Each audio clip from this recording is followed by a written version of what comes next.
Olá, muito bom dia a todos. Eu sou o António Tadeia e esta é a edição do dia 10 de outubro de 2019 do Futebol de Verdade.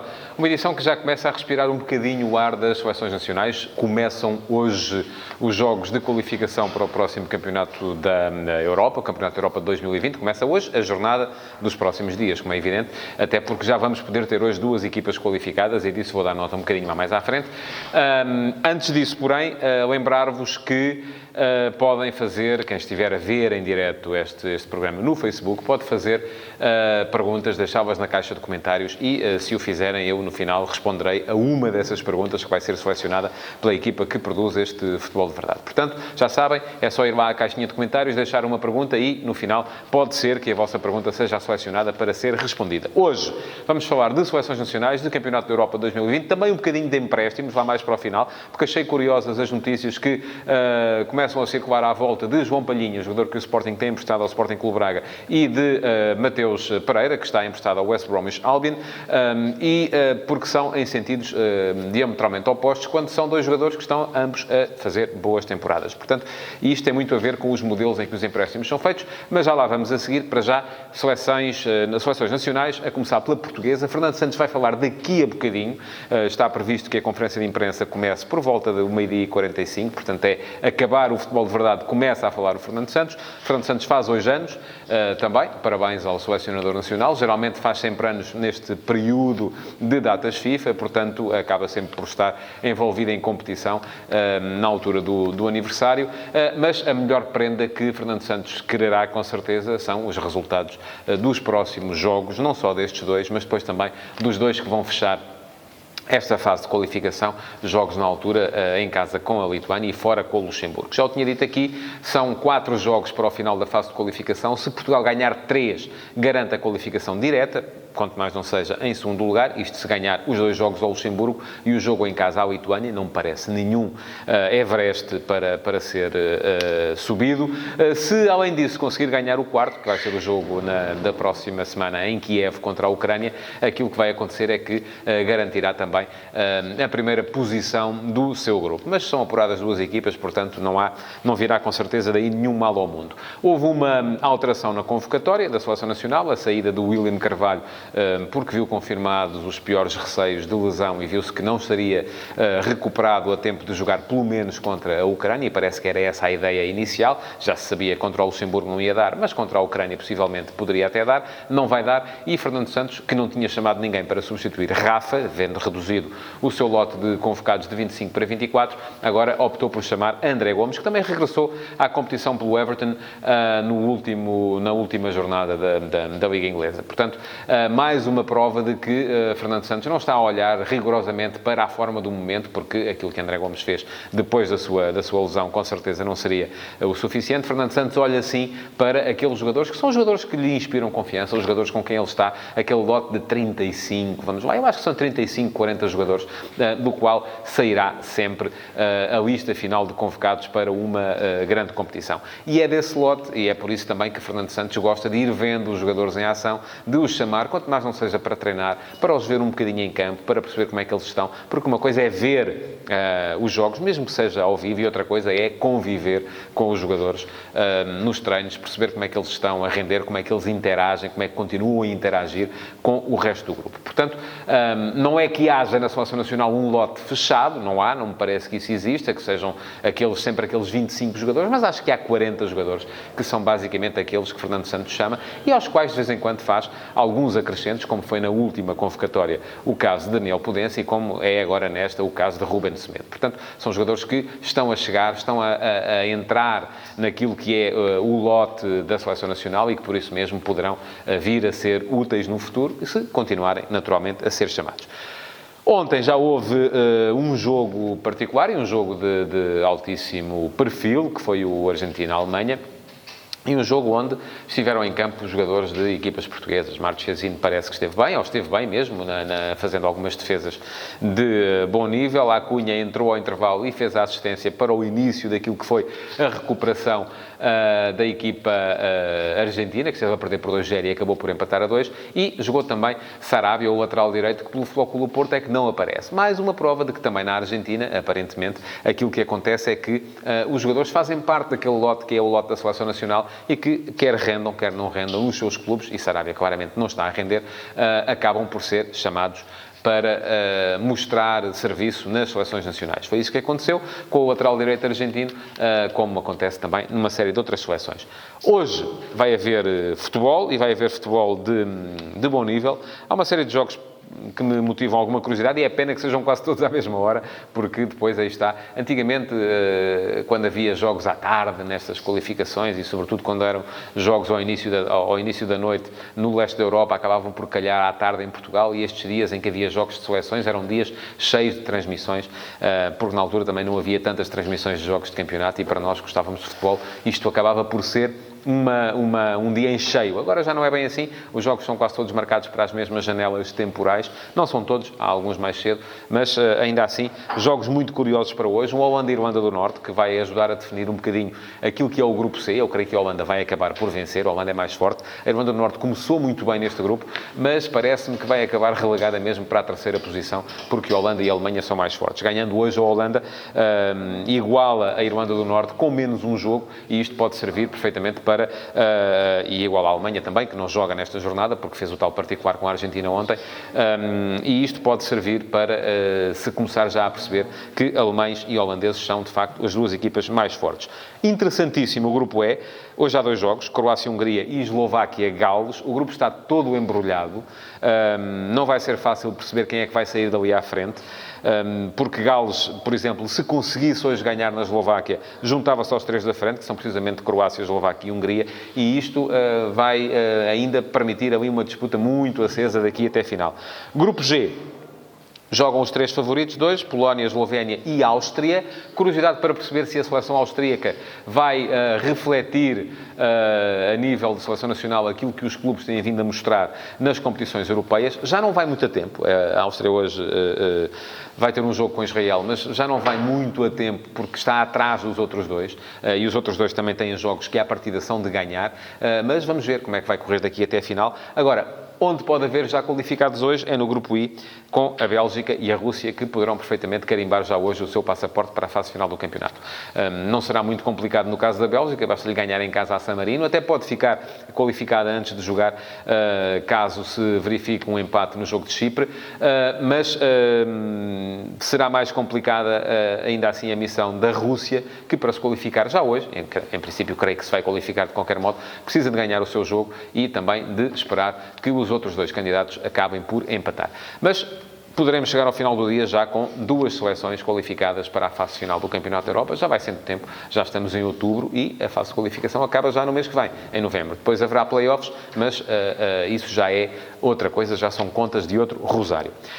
Vamos passar então para a questão dos empréstimos, de que prometi falar neste Futebol de Verdade de hoje, e ela tem a ver um bocadinho com a forma diferente como está a ser abordada a perspectiva de continuidade dos jogadores que receberam por empréstimo o Sporting Clube Braga e o West Bromwich Albion, ambos vindos do Sporting.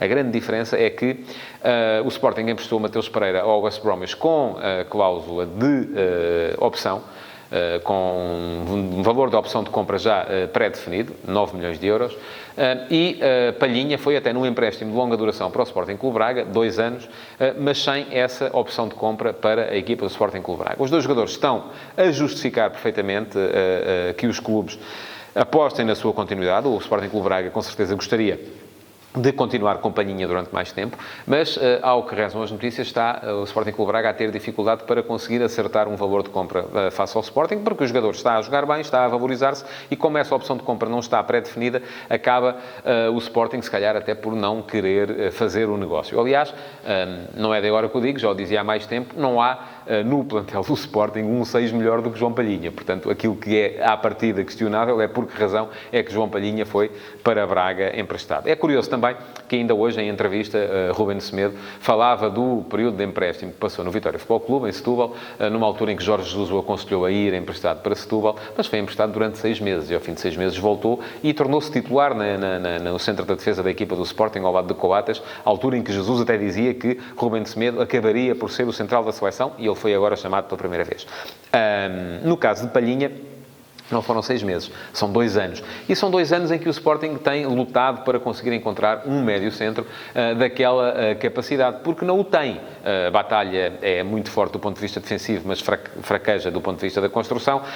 Doumbia é um bocado mais forte em termos de condução de bola, de passe, mas acaba por ser mais fraco do ponto de vista defensivo. Palhinha, não sendo se calhar tão bom como nenhum dos outros dois em nenhum destes dois aspectos, acaba por ser o mais completo dos três, e creio que mal andará o Sporting que se no final desta época acabar por ceder e por transferir o jogador que, do meu ponto de vista, faz todo o cabimento no plantel do clube. Se calhar também faria todo o cabimento no plantel do Sporting um jogador como Mateus Pereira, pelo menos por aquilo que ele tem vindo a mostrar no West Bromwich Albion. Tem sido o melhor jogador da equipa, o West Bromwich está a lutar pela promoção à primeira divisão inglesa e Mateus tem sido um jogador super desequilibrador. Eu ontem aqui um bocadinho na brincadeira até dizia que o segredo para o sucesso de Mateus Pereira é que finalmente encontrou um treinador que é um pouquinho mais louco do que ele, no caso Slaven Bilic. Porque o grande problema de Mateus no Sporting foi sempre o mesmo. Foi uma questão de falta de compromisso, foi uma questão de indisciplina latente, foi uma questão de não estar para o trabalho como estavam os outros, e isso para a maioria dos treinadores acaba por ser fundamental. Não sei, porque não estou lá, se a atitude de Mateus mudou relativamente ao treino, mas sei que, de facto, ele em campo tem sido perfeitamente um jogador completamente diferente, tem voltado a mostrar aquilo que são realmente as condições que fizeram com que ele se tornasse uma das promessas da Academia do Sporting e um dos jogadores, uma das promessas eternamente adiadas, um dos jogadores que o Sporting tardava em fazer render na sua equipa principal.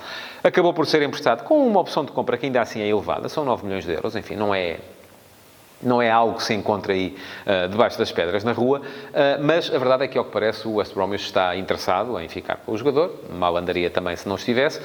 O Sporting, se calhar, olhando para aquilo que ele está a render, até acharia que ele lhe faria alguma falta, com certeza, mas ao Sporting também faz falta o dinheiro, e aquilo que o Sporting quereria era que o West Bromwich, se calhar, acionasse a opção de compra o mais depressa possível. Só que aí vai funcionar ao contrário. O West Bromwich não vai querer acionar essa opção de compra enquanto não tiver certezas absolutas, e essas só as vai ter quando chegar ao fim o contrato que está assinado neste momento. Portanto, o Sporting vai ter que ficar calmamente à espera do dinheiro. Perante isto tudo, o que há a dizer sobre os empréstimos? Há um formato ideal ou não? Eu creio que não. O ideal, do meu ponto de vista, era que os empréstimos fossem o mais limitados possível. Eu admito perfeitamente que os clubes possam emprestar 1, 2 jogadores. Não me faz muito sentido na cabeça aquilo que é a economia dos empréstimos, aquilo que são os clubes a terem 60, 70 jogadores sob contrato para os fazer rodar por outros clubes, até porque muitas vezes aquilo que acontece é que aquilo que os clubes estão a querer é não só impedir esses jogadores de fortalecer os plantéis dos principais adversários, como também fazer com que os adversários casuísticos, as equipas com quem vão jogar a cada fim de semana, acabem por ficar episodicamente mais débeis quando jogam contra eles. Portanto, estamos aqui a falar de uma forma de, não vou dizer falsear é muito forte para aquilo que estou a dizer, mas uma forma de deturpar, de torcer aquilo que devia ser a verdade desportiva. Aquilo de que eu sou a favor é limitação do número de contratos que cada clube possa vir a registar e, por isso mesmo, impedindo os clubes de ter jogadores sob contrato para depois os poderem emprestar. Vamos então à questão do dia, ver quais são as perguntas que estão feitas e qual é a que é escolhida. Vem do Simão Rochinol, que é um habitué também neste espaço. Olá, Simão, bom dia. E pergunta-me o Simão, com o rendimento que o Futebol Clube de Famalicão tem tido e com a explosão dos jogadores de qualidade, acha que o clube conseguirá segurar os principais jogadores em janeiro, colocando em si em causa a qualidade da equipa? Olha, eu acho que dependerá muito daquilo que querem os homens que estão por trás deste Famalicão. E não é segredo nenhum que este Famalicão tem muito a ver com jogadores que Jorge Mendes e a Justifoot querem valorizar e com os jogadores que o empresário israelita, que é dono também de um fundo e colocou alguns a rodar também no Famalicão, também quer valorizar. Não sei qual é a ideia dos detentores dos passos, vamos lá, ou dos gestores de carreira destes jogadores que estão a brilhar em Famalicão. Já o fiz e já o escrevi. Se quiserem ver em antoniotadeia.com, podem ir lá ver. Está lá, é só pesquisarem por Futebol Clube Famalicão. A verdade é que estes jogadores, a maior parte deles, há um ano não estavam assim tão bem. Quer dizer, não estamos a falar aqui de um clube onde houve uma injeção de capital através de um fundo de investimento e que, de repente, foi buscar os jogadores que estavam a maravilhar a Europa toda. Não, não se trata disso. Eram jogadores que estavam em divisões secundárias em muitos campeonatos. Portanto, não me parece que venha daí também, de repente, a Europa inteira atrás dos jogadores do Famalicão. Agora, eu, francamente, porque gosto de ver a hierarquia habitual a ser desafiada, gostava que o Famalicão tivesse a capacidade para manter esta equipa até a final. Não creio que vá ser candidato ao título, mas creio perfeitamente que pode ser uma equipa que anda ali por cima e que possa até, inclusive, vir a ser, e atenção, não achava isso no início da época, já começa a admitir isso agora, possa vir a ser até, inclusive, candidata a uma qualificação para a Liga Europa, porque não, se em tempos recentes o Estoril e o Paços de Ferreira conseguiram, inclusive, intrometer-se lá em cima entre os grandes. Portanto, espero que não, para responder à sua pergunta, espero que o Famalicão não veja a sua equipa destruída no mercado de janeiro, mas não, em toda a propriedade não posso dizer-lhe que isso vai acontecer ou que não vai, porque isso vai depender naturalmente muito daquilo que quererão os homens que têm o dinheiro e os homens que têm, por isso mesmo, o poder de decisão no clube. Acho que o clube, sim, é que poderia vir fazer alguma manifestação de intenções a esse respeito, desde que alguém pergunte, como é evidente. Pronto, chegamos ao fim do Futebol de Verdade de hoje. Não se esqueça de reagir, de pôr like, de partilhar, de comentar este vídeo e não se esqueça também de subscrever o Futebol de Verdade em podcast. O Futebol de Verdade já está em podcast, está disponível em todos os fornecedores de podcast que chegam ao seu telemóvel, portanto é só fazer lá, assinar, subscrever para poder passar a receber notificações sempre que há um novo comentário à atualidade futebolística do dia, e isto acontece todos os dias, de segunda a sexta, sempre ao 12:30 em direto no meu Facebook. Muito obrigado por ter estado aí e até amanhã.